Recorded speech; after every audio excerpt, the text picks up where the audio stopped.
हिंदी साहित्य के इतिहास लेखन की पद्धतियाँ। हिंदी साहित्य के इतिहास लेखन की संपूर्ण कितनी पद्धतियाँ हैं? तो प्रमुख 4 पद्धतियाँ हैं। पहली है वर्णानुक्रम पद्धति, दूसरी है कालानुक्रमी पद्धति, तीसरी है वैज्ञानिक पद्धति और चौथी है विधेयवादी पद्धति।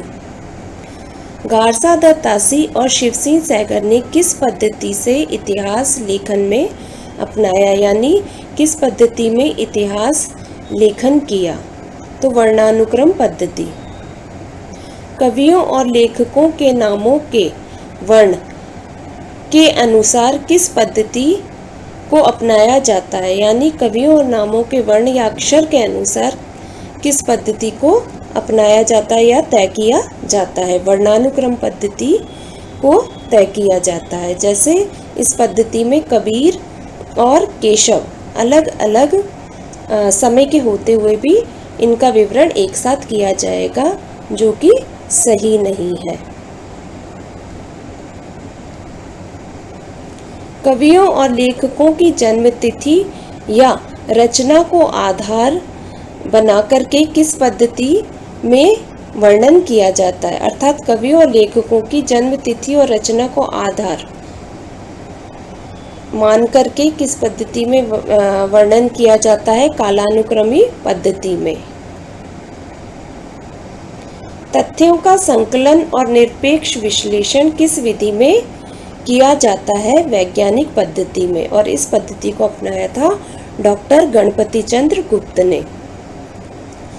लेखक निष्पक्ष रूप से तथा किसी पूर्वागत के बिना तथ्यात्मक रूप में इतिहास किस पद्धति में लिखता है? वैज्ञानिक पद्धति में। जाति, वातावरण और विशेष सामाजिक क्षण को आधार बनाकर इतिहास किस पद्धति में लिखा जाता है? विधेयवादी पद्धति में।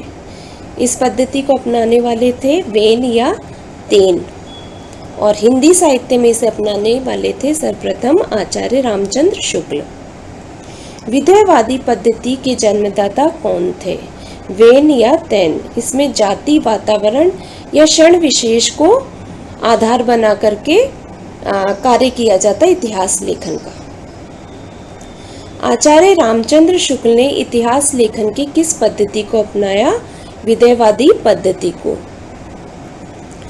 प्रत्येक देश का साहित्य वहां की जनता की चित्तवृत्ति का संचित प्रतिबिंब होता है। यह कथन किसका है? आचार्य रामचंद्र शुक्ल का। ये महत्वपूर्ण कथन है। हिंदी साहित्य की इतिहास लेखन की पद्धतियाँ। पहली है वर्णानुक्रम पद्धति। कवियों और लेखकों को उनके नाम के पहले अक्षर या वर्ण के क्रम में रखा जाता है इस पद्धति में, और गारसा दत्त तासी और शिवसिंह सैगर ने इसका सर्वप्रथम प्रयोग किया था। दूसरी पद्धति आती है कालानुक्रमी पद्धति। यह इस पद्धति में क्या होता है? कवियों और लेखकों को उनके जन्मकाल या रचना क्रम में रखा जाता है, और इस पद्धति को अपनाया था जॉर्ज ग्रियर्सन और मिश्र बंधुओं ने। तीसरी आती है वैज्ञानिक पद्धति। इसमें तथ्यों का संकलन प्रमाणों के आधार पर निष्पक्ष विश्लेषण कर इतिहास लिखा जाता है, और इस पद्धति को अपनाने वाले थे डॉक्टर गणपति चंद्र गुप्त। चौथी विधि आती है विधेयवादी पद्धति। जाति, वातावरण और क्षण विशेष सामाजिक क्षण के आधार पर साहित्य का इतिहास इसमें लिखा जाता है। वेन इस विधि के जन्मदाता है, इन्हें तेन भी कहा जाता है, और हिंदी साहित्य में आचार्य रामचंद्र शुक्ल ने इसका प्रयोग किया।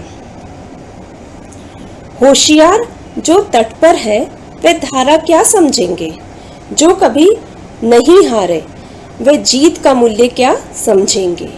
रामधारी सिंह दिनकर। धन्यवाद। चैनल को लाइक एवं सब्सक्राइब कीजिएगा।